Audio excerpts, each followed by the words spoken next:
Okay, this is a good example of why whenever I debate theists, especially here on YouTube, my face hurts because I'm face palming so much. Here on one of King Heathen's videos, I'll post a link in the sidebar. I'm having a debate with an apparent theist named Campout, and it's about the morality of homosexuality.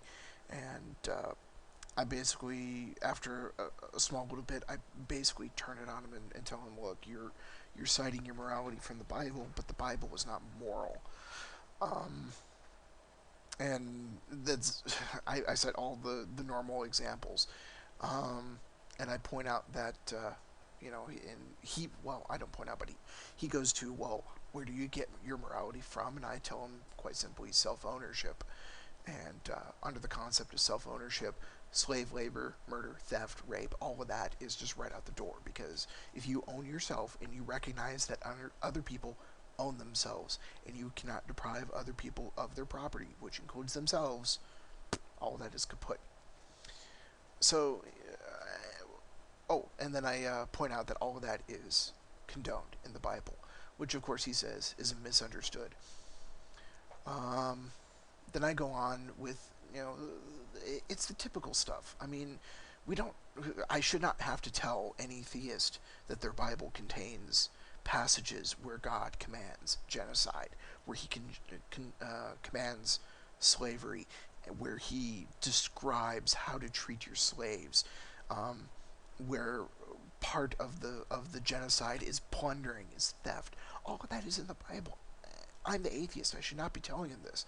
And in fact, you can see right here, I'm telling him to read his damn Bible because obviously he's not doing it. So, the the, the portion that got me to facepalm. Let's just skip ahead here. The portion that got me to facepalm and was that we go back and forth, and I'm basically making the point that morality has moved on from the Bible. There are portions of the Bible which we consider immoral today. So down here, he actually, says that morality does not change. Certain cultures may differ on what the specifics look like, um, but do as you'd be done is evident in every culture.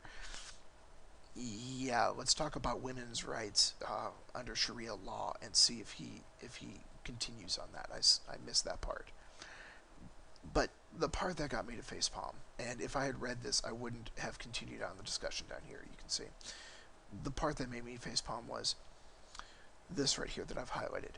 Remember that the passages you've picked to fit your morality do not reflect God's.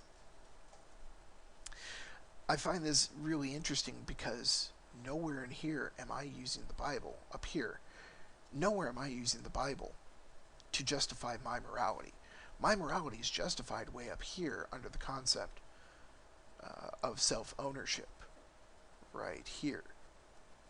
I'm not referencing the Bible. Here, I'm pointing out what he's ignoring in the Bible. That he's ignoring um, that the Bible condoned slavery, that it gave rules on how to treat your slaves, and that this was not repealed in the Bible. And if I remember from the Intelligence 2 debate, the Catholic Church didn't acknowledge that until well into the 20th century. What else is in here? Lot is a favorite story of mine, especially when talking about the morality of homosexuality, because everyone gloms onto the fact that the mob, the faceless mob, comes to Lot and wants to know the angels. By the way, what sex are angels? I just want to know. Anyway, the mob comes to Lot, but Lot gives up his daughters for what he can only presume is going to be a gang rape, and that's allowed. Then when he makes it out of town, his daughters realize, well, our mom's gone. We need his line to continue. They get him drunk. They have sex with him, and they have his kids. That's incest. And nothing comes of it. Now, I'm not saying anywhere in here, you can read this. I'm not saying that I think slavery is perfectly valid. I'm not saying that gang rape is perfectly valid. I'm definitely not saying that incest is valid.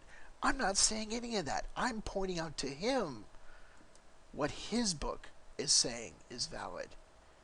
And yet I'm the one that is picking passages to fit my morality.